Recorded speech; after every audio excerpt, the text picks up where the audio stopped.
Hi hello ನಮಸ್ಕಾರ ಸ್ನೇಹಿತರ. ಇಲ್ಲಿ ದೃಷ್ಟಿ ಸೆಳೆದಿದ್ದಾಳೆ, ದುರ್ಗಾವತಾರನ ತಾಳದಾಳೆ. ಈ ಕಡೆ ಶರುಗೆ ಟಕ್ಕರ್ ಕೊಡ್ತಿದ್ದಾಳೆ.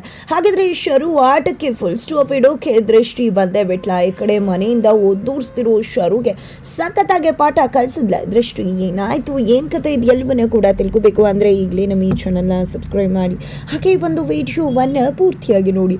ಇಲ್ಲಿ ದತ್ತ ಸೀಡಿನ ಮದುವೆಯನ್ನ ಆಗ್ತಾರೆ. ತನ್ನ ಬದುಕನ್ನೇ ಸರ್ವನಾಶ ಮಾಡಿಬಿಟ್ಲು ದೃಷ್ಟಿ ಅಂತ ಹೇಳಿ ಇಲ್ಲಿ ದೃಷ್ಟಿಯ ಬಗ್ಗೆ ತಪ್ಪು ತಿಳ್ಕೊಂಡು ತನ್ನ ಪ್ರೀತಿ ಮಾಡಿದ್ಲು ಅನ್ನೋ ಒಂದೇ ಕಾರಣಕ್ಕೆ ಮದುವೆ ಆಗಿ ಇಡೀ ಬದುಕನ್ನೇ ನರಕ ತೋರಿಸ್ತೀನಿ ಅಂತ ನಿರ್ಧಾರ ಮಾಡಿದ್ದಾರೆ.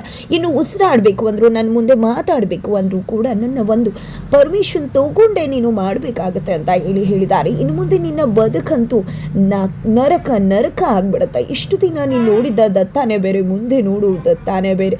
ಈ ದತ್ತನ ನೋಡಿ ನೀನು ನಿಜವಾಗ್ಲೂ ಕೂಡ ಥರ ಅಂತ ನಡ್ಕೋಗ್ಬೇಕಾಗತ್ತೆ. ನಿನ್ನ ಬದುಕು ಯಾಕಾದ್ರೂ ಇವರನ್ನ ಪ್ರೀತಿ ಮಾಡಿದ್ನಪ್ಪ ಅಂತ ಅನ್ನಿಸ್ಬಿಡ್ಬೇಕು, ಆ ರೀತಿ ಆಗುತ್ತೆ ಅಂತ ಹೇಳ್ತಾರೆ. ಹಾಗೆ ಕುಡಿದು ಮಲ್ಕೊಂಡ್ಬಿಡ್ತಾರೆ. ಬೆಳಿಗ್ಗೆ ಆಗುತ್ತೆ. ಈ ಕಡೆ ದೃಷ್ಟಿ ತನ್ನ ಸಾಹುಕಾರು ತನಗಷ್ಟೆಲ್ಲ ಮಾಡಿದ್ರು ಯಾವುದೇ ರೀತಿ ಬೇಜಾರು ಮಾಡ್ಕೊಳ್ದೆ. ನಂಗೆ ಅರ್ಥ ಆಗುತ್ತೆ ಸಾಹುಕಾರ, ನಿಮ್ಮ ಮನಸ್ಸಿನ ಭಾವನೆ ಏನು ಅಂತ. ನನ್ನ ಪ್ರೀತಿ ಎಂದೂ ಕೂಡ ಅದು ನಿಮ್ಮನ್ನ ಕ್ಷೇಮನ ಬಯಸುತ್ತೆ ಹೊರತು ನಿಮ್ಮನ್ನ ಪಡ್ಕೊಳ್ಳೇಬೇಕು ಅನ್ನೋ ಯಾವುದೇ ಜೊತೆಗೆ ಬಿದ್ದಿಲ್ಲ.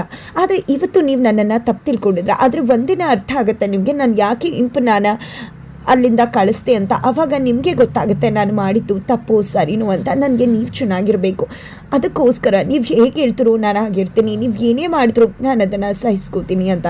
ಈ ಕಡೆ ಶರುಗೆ ಪ್ಲಾನ್ ಉಲ್ಟಾ ಹೊಡ್ತದೆ. ಇದರಿಂದಾಗಿ ಆಕೆ ನಿಜವಾಗ್ಲೂ ಕೂಡ ಕುಸ್ತು ಹೋಗ್ತಾಳೆ. ಬಟ್ ಕುಸ್ತು ಹೋದ್ರೂ ಕೂಡ ಫಿನಿಕ್ಸ್ ಪಕ್ಷಿ ಹಾಗೆ ಏನೇ ಮಾಡಿದ್ರೂ ಕೂಡ ತಾನೇ ನಡೆಯೋದು, ತಂದೆ ನಡೆಯೋದು ಅನ್ನೋ ವಿಶ್ವಾಸವನ್ನು ಇಟ್ಕೊಂಡಿರ್ತಕ್ಕಂಥ ಶರು ಆಲ್ರೆಡಿ ಪ್ಲಾನ್ ಬಿನ ರೆಡಿ ಮಾಡ್ಕೊಂಡಿದ್ದಾರೆ. ತಾಳಿ ಕಟ್ಟಿದ ಮಾತ್ರಕ್ಕೆ ಅವಳು ದತ್ತನ ಹೆಂಡತಿ ಆಗ್ಬಿಡ್ತಾಳೆ. ದತ್ತ ಸೀಡಿನ ಮದುವೆ ಆಗಿರೋದು ಅಂದಮೇಲೆ ಅವಳ ಕುತ್ತಿಗೆಲಿರೋ ಒಂದು ತಾಳಿನ ಕಿತ್ತು ಎಸ್ತು ಮನೆಯಿಂದ ಹೊರದಬ್ಬಿದ್ರೆ ಆಯ್ತು ಅಂತ ಹೇಳಿ ಅನ್ಕೊಂಡೆ ಮನೆಗೆ ಬರ್ತಾರೆ. ಹಾಗಾಗಿ ಬೆಳಿಗ್ಗೆ ಆಗ್ತಿದ್ದಾಗ ಈ ಕಡೆ ದೃಷ್ಟಿಯನ್ನ ಎಳ್ಕೊಂಡು ಬರ್ತಾರೆ. ದೃಷ್ಟಿನ ಎಳ್ಕೊಂಡು ಬಂದಿದ್ದೆ, ನೀನು ಈ ಮನೇಲಿರೋ ಯೋಗ್ಯತೆ ಇಲ್ಲ, ನನ್ನ ತಮ್ಮನ ಬದುಕನ್ನೇ ಸರ್ವನಾಶ ಮಾಡಿದ ನೀನು ಈ ಮನೇಲಿ ಯಾಕಿರಬೇಕು, ಯಾವುದೇ ಕಾರಣಕ್ಕೂ ನಿನಗಾಗ್ಲಿ ನಿನ್ನ ಮನೆಯವ್ರಿಗಾಗ್ಲಿ ಇಲ್ಲಿ ಇರೋ ಅವಕಾಶ ಇಲ್ಲ, ಯೋಗ್ಯತೆ ಇಲ್ಲ ಅಂತ ಹೇಳಿ ಇಲ್ಲಿ ದೃಷ್ಟಿನ ದಬ್ಬತಾಳೆ.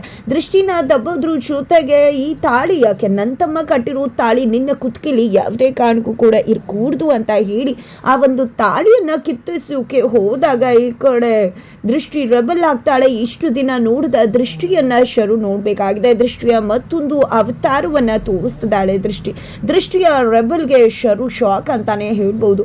ಈ ಕಡೆ ನನ್ನ ಕುತ್ತಿಗೆಲಿ ತಾಳಿ ಕೀಳೋಕ್ ಬಂದ್ರೆ ಖಂಡಿತ ನಾನು ಸುಮ್ಮನಿರೋದಿಲ್ಲ, ಇದೇ ಫಸ್ಟ್ ಟೈಮ್. ಖಂಡಿತ ಮಗದೊಮ್ಮೆ ಈ ರೀತಿ ಮಾಡಿದ್ರೆ ನಾನು ಬೇರೆ ರೀತಿ ಉತ್ತರ ಕೊಡಬೇಕಾಗತ್ತೆ ಅಂತ ಇಲ್ಲಿ ಶರು ಕೈಯನ್ನ ಇಟ್ಕೊಂಡಿದ್ದೆ. ಸಖತ್ತಾಗೆ ಪಾಠ ಕೊಟ್ಟು ಗುನ್ನ ಕೊಟ್ಟು ಗುಮ್ತಿದ್ದಾಳೆ ದೃಷ್ಟಿ. ಹಾಗಿದ್ರೆ ಮುಂದೇನಾಗುತ್ತೆ? ಈ ಕಡೆ ನಿಜವಾಗ್ಲೂ ಕೂಡ ಸೈಲೆಂಟ್ ಆಗಬೇಕಾಗಿದೆ ವೈಲೆಂಟ್ ಶರು ಅಂತಾನೆ ಹೇಳ್ಬಹುದು.